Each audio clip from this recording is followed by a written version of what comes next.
حضرت سیدنا عمر فاروق رضی اللہ تعالی عنہ کا زمانہ تھا۔ آپ کے زمانے میں ایک نوجوان تھا جو بہت ہی حسین و جمیل تھا، بہت ہی خوبصورت تھا۔ اللہ تعالی نے اسے بہت بڑے حسن و جمال سے نواز رکھا تھا۔ اب یہ خوبصورت نوجوان حضرت سیدنا عمر فاروق رضی اللہ تعالی عنہ کے پیچھے نماز پڑھا کرتا تھا، بڑی دور سے چل کر آتا تھا اور نماز پنجگانہ باجماعت ادا کرتا تھا، بڑی دور سے چل کر آتا تھا۔ کتنا خوش نصیب نوجوان تھا، کتنا خوش قسمت نوجوان تھا جو بڑی دور سے چل کر سیدنا عمر فاروق کے پیچھے اللہ کے حضور جھکتا تھا۔ جوانوں، نماز میرے نبی کی آنکھوں کی ٹھنڈک ہے، نماز دین کا ستون ہے، نماز مومن کی معراج ہے۔ آج کے ہمارے سبق کا جو عنوان ہے وہ ہے وہ کون سے گناہ ہیں جو گھر کا رزق مٹا دیتے ہیں، گھر کا رزق ختم کر دیتے ہیں۔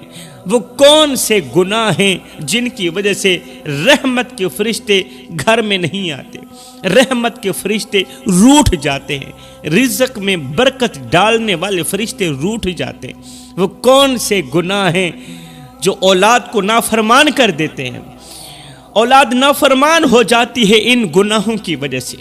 خیر، نماز کی بات ہو رہی تھی۔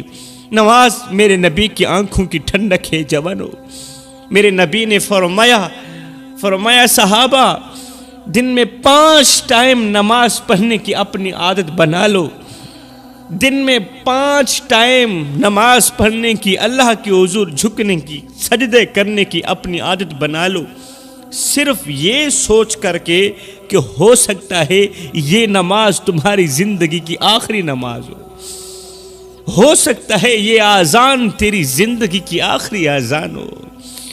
ہے لوگ ڈھونڈتے رہے کامیابی کو، لوگ ڈھونڈتے رہے کامیابی کو، اور مؤذن ساری زندگی کہتا رہا حی علی الفلاح، حی علی الصلاح، چلے آؤ کامیابی کی طرف، چلے آؤ نماز کی طرف۔ جوانوں، اگر دنیا و آخرت میں کامیاب ہونا چاہتے ہو تو نماز کا دامن مضبوطی سے پکڑنا۔ اب اس نوجوان نے نماز کا دامن مضبوطی سے پکڑا ہوا تھا، بڑی دور سے چل کر آتا تھا، سیدنا عمر فاروق کے پیچھے نماز پڑھا کرتا تھا۔ اور اسی وجہ سے کہ ایک تو وہ نوجوان تھا، جوانی کا عالم تھا، دوسرا شباب کا عالم تھا، تیسرا طاقتور تھا، چوتھا حسین و جمیل تھا۔ طاقتور، حسین و جمیل اور نوجوان ہونے کے باوجود بھی اس کی کبھی نماز نہیں چھوٹی تھی۔ وہ نماز پنجگانہ با جماعت ادا کرتا تھا، بڑی دور سے آتا تھا، اور اسی وجہ سے یہ نوجوان حضرت عمر فاروق کو بڑا ہی اچھا لگتا تھا۔ قلبی لگاؤ ہو گیا اس نوجوان سے حضرت عمر فاروق کا۔ اب جس دن یہ نوجوان نماز پڑھنے کے لیے نہیں آتا تھا، بر وقت نہیں پہنچتا تھا، تو حضرت سیدنا عمر فاروق مقتدیوں سے پوچھتے تھے، نمازیوں سے پوچھتے تھے کہ وہ نوجوان کیوں نہیں آیا؟ وہ مرد قلندر نوجوان، اللہ کا محبوب نوجوان نماز پڑھنے کے لیے کیوں نہیں آیا؟ وہ حسین و جمیل نوجوان، وہ حسین و جمیل کہ زمین کی مٹی جس کے قدموں کو چومتی ہے، جب وہ نماز پڑھنے کے لیے مسجد نبوی کی طرف بڑھتا ہے، گھر سے نکلتا ہے، تو زمین کا ہر ایک ذرہ، اس کے پیروں کے نیچے آنے والا زمین کا ذرہ ذرہ اس کے پیروں کی تلی کو چومتا ہے، کیونکہ وہ مرد قلندر ہے، کیونکہ وہ اللہ کا محبوب ہے، کیونکہ وہ نمازی ہے۔ اللہ اکبر۔ اب جس دن یہ نوجوان نماز پڑھنے کے لیے نہیں آتا تھا تو سیدنا عمر فاروق پوچھتے تھے کہ یہ نوجوان کیوں نہیں آیا؟ جاؤ نا اسے لے کر آؤ، کہیں وہ بیمار تو نہیں ہو گیا؟ اس طرح کا قلبی لگاؤ ہو گیا تھا اس نوجوان سے حضرت عمر فاروق کا۔ ایک دن اللہ کا کرنا ایسا ہوا، یہ نوجوان اپنے گھر سے نکلا، دور مسجد نبوی کی طرف جا رہا تھا، تو راستے میں ایک عورت کا گھر تھا۔ اچانک اس عورت کی نظر اس نوجوان کے چہرے پر پڑی، نوجوان کے حسن پر پڑی، خوبصورتی پر پڑی۔ نوجوان کے چہرے پر نظر کے پڑتے ہی یہ عورت اس نوجوان پر فریفتہ ہو گئی، دل دے بیٹھی، بس ایک بار ہی اس نوجوان کو دیکھا تھا۔ دل دے بیٹھی اب دل بے قرار ہے، دل بے چین ہے، رات کو نیند نہیں آتی، دل بے اطمینانی کا سبب بنا ہوا تھا، نیند نہیں آ رہی تھی۔ ایک دم اس عورت کا ٹھنڈا سانس نکلا تو ساتھ میں کینیز نے پوچھ لیا، نوکرانی نے پوچھ لیا، ملکہ خیر تو ہے، ٹھنڈا سانس کیوں نکلا ہے، نیند کیوں نہیں آ رہی، دل بے چین سا لگتا ہے، تیرا دل بے قرار سا لگتا ہے۔ اس ملکہ نے کہا کہ نہ پوچھو، میرا دل تو کوئی اور لے گیا ہے، میں کسی پر فریفتہ ہو گئی، کسی پر جان وار بیٹھی ہوں، میرا دل میرے پاس نہیں ہے، اس لیے تو میرا دل بے چین ہے، اس لیے تو دل بے قرار ہے کہ وہ میرے اندر ہے ہی نہیں۔ اللہ اکبر۔ کنیز نے پوچھا وجہ تو بتاؤ، آخر کس کو دل دے بیٹھی ہو، وہ کون سا نوجوان ہے جو تم سے تمہارا دل لے کر چلا گیا ہے؟ تو اس ملکہ نے کہا کچھ بھی ہو جائے، کل کے دوران ہی میں اس نوجوان سے تنہائی میں ملنا چاہتی ہوں، تنہائی میں میں اس سے ملاقات کرنا چاہتی ہوں۔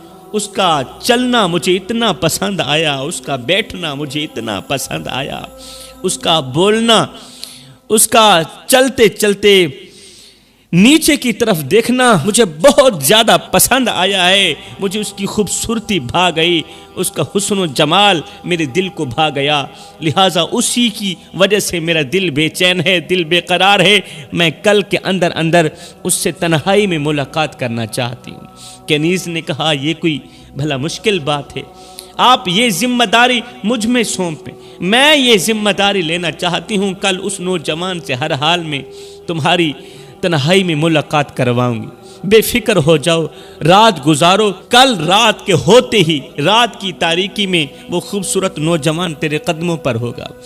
رات گزر گئی، کل کا دن بھی گزر گیا۔ کل عشاء کی نماز کے وقت یہ نوجوان گھر سے باہر نکلا، مرد مجاہد گھر سے باہر نکلا، کہاں جا رہا ہے؟ حضرت سیدنا عمر فاروق رضی اللہ تعالی عنہ کے پیچھے اللہ کے حضور جھکنے جا رہا ہے، نماز پڑھنے جا رہا ہے۔ جا رہا تھا تو راستے میں اس نوجوان نے ایک بوڑھیا کو دیکھا جو زمین پر بیٹھی تھی۔ یہ نوجوان جیسے ہی اس بوڑھیا کے قریب سے گزرا تو اس بوڑھیا عورت نے کہا بیٹے میں بوڑھیا ہوں، کمزور سی ہوں، میں عمر والی عورت ہوں، میرے گھر میں ایک بکری ہے، وہ دودھ دیتی ہے، میرے ہاتھوں میں وہ طاقت نہیں جو بکری کا دودھ نکال سکیں۔ دودھ نکالنے والا جو تھا وہ آج کہیں لمبے سفر کو چلا گیا ہے، میرے گھر میں کوئی دوسرا بندہ ہے نہیں جو میری بکری کا دودھ نکال سکے، لہٰذا میری ہیلپ کرو، میری مدد کرو، میرے ساتھ میرے گھر کی طرف چلو، میری بکری کا دودھ نکال کے مجھے دو تاکہ میں اپنی بھوک مٹا سکوں، اپنی پیاس مٹا سکوں۔ بیٹے اگر تم میری مدد نہیں کرو گے تو رات کی تاریکی چھا گئی ہے، پھر پوری رات میں بھوکی رہوں گی، پیاسی رہوں گی، صبح کہیں مر بھی نہ جاؤں۔ یہ سنتے ہی ہے اس دور کے لوگ بڑے ہی ہمدرد تھے، اس دور کے لوگ دوسروں کے دردوں کو اپنے درد سمجھتے تھے، اس دور کے لوگ دوسروں کے دکھوں کو اپنے دکھ سمجھتے تھے، وہ کسی بھی حال میں کسی کو دکھ نہیں دیتے تھے، کسی بھی حال میں کسی کو درد نہیں دیتے تھے، رحم دل لوگ تھے، مہمان نواز لوگ تھے۔ اس دور کی کسی بستی کے اندر کسی ایک باشندے کو بخار آ جاتا تو بستی کے تمام لوگ یوں سمجھتے کہ اسے بخار نہیں آیا، یہ تو ہمیں بخار آیا ہے۔ پھر تمام لوگ اس کا حال چال پوچھنے کے لیے آتے، اس کے سرہانے بیٹھے رہتے، اس کی مدد کرتے، اس کی ہیلپ کرتے، اس سے حوصلہ دیتے کہ صبر کرو، یہ بیماری آئی ہے اللہ کی طرف سے آئی ہے تو یہ ٹل ہی جائے گی، ذرا سی زندگی ہے ارمان بہت ہیں، ذرا سی زندگی ہے ارمان بہت ہیں، دنیا میں ہم درد کوئی نہیں انسان بہت ہیں، دل کا درد سناؤں تو سناؤں کس کو، جو دل کے قریب تھے وہ انجان بہت ہیں۔ یہ آج کے دور کی کہانی سنا رہا ہوں قبلہ، یہ اس دور کی کہانی نہیں ہے کہ جو دل کے قریب تھے وہ انجان بہت ہیں۔ آج تو کوئی کسی کا حال چال پوچھنا گوارا نہیں کرتا، آج تو کوئی کسی کی ہیلپ، کسی کی مدد کرنا گوارا نہیں کرتا، لیکن اس دور کے لوگ کسی کی مدد کرنا، ہیلپ کرنا اپنے اوپر فرض سمجھتے تھے۔ کتنے اچھے لوگ تھے، لیکن وقت قلیل ہے، موضوع طویل ہے۔ جب اس بڑھیا عورت نے بار بار اصرار کیا تو اس نوجوان کا دل بھر آیا کہ آج اگر میں بکری کا دودھ نکال کر بڑھیا عورت کو نہیں دوں گا تو یہ رات کو بھوکی سوئے گی، پیاسی سوئے گی، صبح کہیں یہ بڑھیا مر بھی نہ جائے۔ خیر نوجوان نے کہا اماں بے فکر ہو جائیں، آئے نا میں آپ کے ساتھ چلتا ہوں، مجھے بکری کی طرف لے چلو، میں دودھ نکال کر دیتا ہوں۔ امام الانبیاء کے غلام و جوانوں، یہ ڈرامے باز عورت اس نوجوان کو ملکہ کے گھر لے گئی۔ وہ ملکہ جس کی آنکھوں پر غفلت کا پردہ چڑھا ہوا تھا، وہ ملکہ جو اپنے نفس کی پوجا کرتی تھی، خدا کا خوف کرنے کے بجائے، اللہ اکبر، خدا سے ڈرنے کے بجائے، خدا کی عبادت کرنے کے بجائے، خدا کی فرما برداری کرنے کے بجائے، خدا کی اطاعت کرنے کے بجائے وہ اپنے نفس کی اطاعت کرتی تھی۔ اقبال نے کیا خوب کہا تھا، ایسا نہیں کہ نفس کا شیطان مر گیا، شیطان تو ہے زندہ، انسان مر گیا۔ شیطان زندہ ہے مگر آج کا انسان فوت ہو گیا، آج کا انسان مر گیا۔ اس کی آنکھوں پر غفلت کا پردہ چڑھا ہوا تھا۔ اس کی اس ڈرامے باز کے نیز نے مرد قلندر عبادت گزار نوجوان کو اپنے ساتھ لیا، اس کے گھر جا کر کھڑا کر دیا، کہا یہاں ٹھہرو، میں ابھی بکری لے کر آتی ہوں۔ وہاں بکری کہاں تھی؟ بکری کا تو کوئی نام و نشان بھی نہیں تھا۔ وہاں تو سر سے لے کر پاؤں تک ڈرامے بازیاں ہی ڈرامے بازیاں تھیں۔ وہ کنیز اندر گئی، تھوڑی دیر کے بعد نوجوان باہر کھڑا انتظار میں ہے کہ ابھی بکری آئے گی، دودھ نکال کر بڑھیا کو دوں گا اور میں نماز پڑھنے کے لیے چلا جاؤں گا۔ تھوڑی دیر بعد اندر سے ایک خوبصورت حسین و جمیل عورت نکلی، خوبصورت حسین و جمیل ینگ عورت، ینگ لڑکی نکلی۔ اس نے خود کو خوب بنایا ہوا تھا، سنوارا ہوا تھا، بن سنور کر یہ عورت نوجوان کے پاس آئی، اسے آ کر ورغلانے لگی، اپنی گرفت میں لانے لگی کہ مجھ سے گناہ کرو، میں تم سے خلوت میں ملنا چاہتی ہوں، تمہیں ملنے کے لیے میرا دل بے قرار ہے، میرا دل بے چین ہے۔ ہائے وہ بدبخت نہیں جانتی تھی کہ یہ نوجوان کوئی عام نوجوانوں کی طرح تو نہیں ہے، وہ نوجوان آج کل کے نوجوانوں کی طرح تو نہیں تھا نا۔ ہائے اس کے دل کا تعلق اللہ کی ذات کے ساتھ جڑا ہوا تھا، وہ تو اللہ کا بندہ تھا۔ میرے بھائی، جس کے دل کا تعلق اللہ کی ذات کے ساتھ جڑ جائے اس کا تو شیطان کچھ نہیں بگاڑ سکتا، یہ ڈرامے باز کیا کر سکتے ہیں بھلا۔ اس کے دل کا تعلق اللہ کی ذات کے ساتھ جڑا ہوا تھا۔ ہائے وہ تو سانس بھی لیتا تھا تو اس کی سانس میں اللہ کی صدائیں نکلتی تھیں، اللہ کی آوازیں نکلتی تھیں۔ اس نے اللہ کو اپنا سب کچھ سمجھ رکھا تھا، اس نے تو رب کو حاصل کیا ہوا تھا، اس نے اللہ سے لو لگائی ہوئی تھی، اس نے اللہ سے یاری لگائی ہوئی تھی۔ اللہ اکبر، جب اس بے غیرت عورت نے، جب اس گنہگار عورت نے اس نوجوان کو کہا نوجوان میرے قریب آ، نوجوان میرے قریب آ، تو بھی نوجوان ہے، میں بھی نوجوان، تو بھی حسین و جمیل، میں بھی حسین و جمیل، مجھے خلوت میں مل، ابھی بہت لمبی عمر پڑی ہے، مجھے خلوت میں مل۔ اللہ اکبر، ہم دونوں گناہ کرتے ہیں، بعد میں توبہ کر لیں گے۔ اس نوجوان نے کہا ہرگز نہیں، اے عورت اللہ سے ڈر، اللہ سے ڈر، خدا کا خوف کر، اللہ کے قہر سے ڈر۔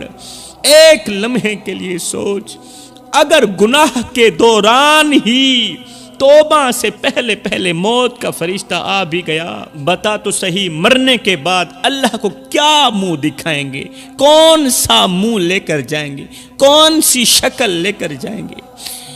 اللہ تعالیٰ نے ہمیں حضرت انسان بنا کر دنیا میں بھیجا اور ہم تو کیڑوں سے بھی بدتر نکلے۔ اس عورت نے بہت بڑی کوشش کی، بہت زیادہ کوشش کی نوجوان کو ورغلانے کی، مگر جب کچھ حاصل نہ ہوا تو اس نے ایک زوردار چیخ ماری۔ جب لڑکی نے زوردار چیخ ماری تو گرد و نواح محلے کے لوگوں نے جیسے ہی کسی گھر کے اندر سے لڑکی کی چیخ سنی تو گھروں سے نکلے، بھاگتے ہوئے دوڑتے ہوئے اس گھر کے اندر داخل ہوئے تو اس لڑکے کو وہاں موجود پایا۔ لڑکی کے کپڑے پھٹے ہوئے تھے، لڑکی رو رہی تھی کہ یہ نوجوان میری عزت برباد کرنا چاہتا ہے، یہ نوجوان میری عزت میں ہاتھ ڈالنا چاہتا ہے، میری آبرو کا دشمن ہے، میری عزت کا دشمن ہے، مجھے رسوا کرنے کے لیے یہ زبردستی میرے گھر کے اندر داخل ہوا، مجھے رسوا کرنے کے لیے زبردستی میرے گھر کے اندر داخل ہوا۔ ہائے، لوگوں نے نہ آؤ دیکھا نہ تاؤ، نوجوان کو پکڑ لیا، کوئی سر پیٹ رہا ہے، کوئی مکے مار رہا ہے تو کوئی تھپڑ مار رہا ہے، کوئی لکڑ برسا رہا ہے، کوئی پتھر مار رہا ہے۔ او بدبخت نوجوان، اپنی شکل دیکھ، شکل تو تیری مومنوں والی لگتی ہے، شکل تیری مومنوں کی سی لگتی ہے اور کرتوت تو تیرے کافروں والے۔ تو ایک غیر محرم عورت کے گھر زبردستی گھس آیا، اس کی عزت کو پامال کرنے کے لیے تیری جرت کیسے ہوئی؟ کسی ایک شخص نے رسی سے اس کا پورا جسم باندھ لیا، جسم جکڑ گیا۔ اللہ اکبر! اب اسے گھسیٹتے ہوئے کہاں لے کے جا رہے ہیں؟ سیدنا عمر فاروق رضی اللہ تعالیٰ عنہ کی عدالت میں لے کے جا رہے ہیں۔ ادھر سے حضرت سیدنا عمر فاروق نے فجر کی نماز پڑھائی۔ فجر کی نماز کے بعد جب آپ نے سلام پھیرا، جب اس نوجوان کو موجود نہ پایا تو آپ نے پوچھا وہ نوجوان کہاں چلا گیا ہے؟ وہ نوجوان نماز پڑھنے کے لیے کیوں نہیں آیا؟ ابھی دریافت فرما ہی رہے تھے کہ اتنے میں ادھر سے کچھ لوگوں نے اس نوجوان کو گھسیٹا ہوا ہے، وہ نوجوان رو رہا ہے اور یہ جملے بولتا چلا جا رہا ہے کہ میں بے قصور ہوں، میں بے قصور ہوں، مجھ پر ظلم نہ کرو۔ لوگ اسے گھسیٹتے ہوئے حضرت عمر فاروق کے پاس لے گئے۔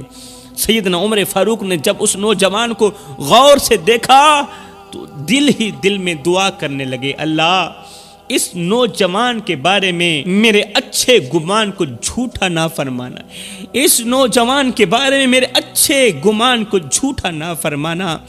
اللہ اکبر!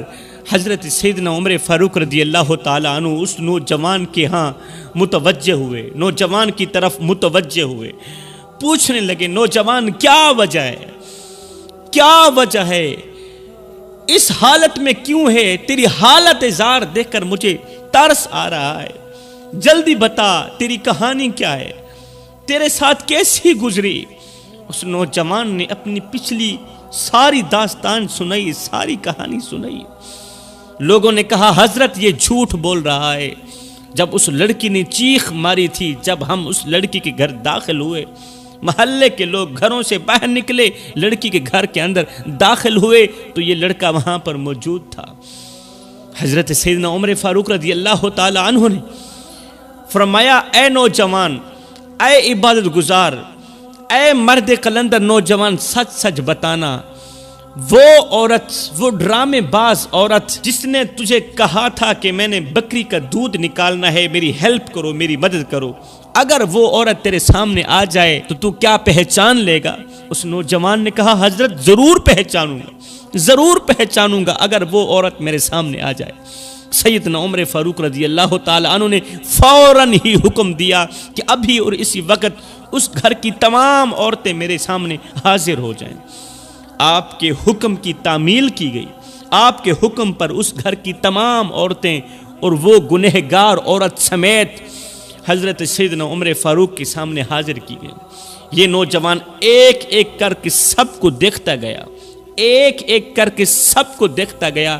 جب اس ڈرامے باز کینیز کے سامنے گیا تو نوجوان نے کہا حضرت یہی وہ ڈرامے باز ہے، یہی وہ بڑھیا ہے جس نے مجھے ورغلایا اور اس گنہگار عورت تک لے کے گئی۔ اس نوجوان کا بڑھیا عورت کو پہچاننا ہی تھا کہ ادھر سے سیدنا عمر فاروق نے تلوار اٹھائی، تلوار اٹھا کر اس عورت کی، بڑھیا عورت کی گردن پر رکھ دیا ڈرامے باز عورت کی گردن پر رکھ دی تلوار، فرمایا اگر تو سچ نہیں بولے گی ابھی اور اسی وقت تیرا سر تن سے جدا کر دوں گا اور تو قبر سے سیدھا جہنم میں چلی جائے گی، کیونکہ تو جھوٹی ہو کر مرے گی اور جھوٹے پر میرے اللہ تعالیٰ کی لعنت برستی ہے، لعنت پڑتی ہے۔ سچ بول کے مر، ارے مرنا تو ہے ہی آج نہیں کل، ہم سب کے سب لوگ مر جائیں گے، مٹ جائیں گے، ہمارا جسم مٹی کی امانت ہے، قبر کی امانت ہے، ہم سب لوگوں نے ختم ہو جانا ہے، اور مرنا تو ہے ہی، سچا تو بن کے مرو، جھوٹی بن کر کیوں مرنا چاہتی ہے؟ سچ سچ بتا، اگر نہیں بتائے گی تو تیری گردن ابھی اور اسی وقت اڑا دوں گا۔ غور تو کرو آگے جلال کس کا تھا؟ سیدنا عمر فاروق کا۔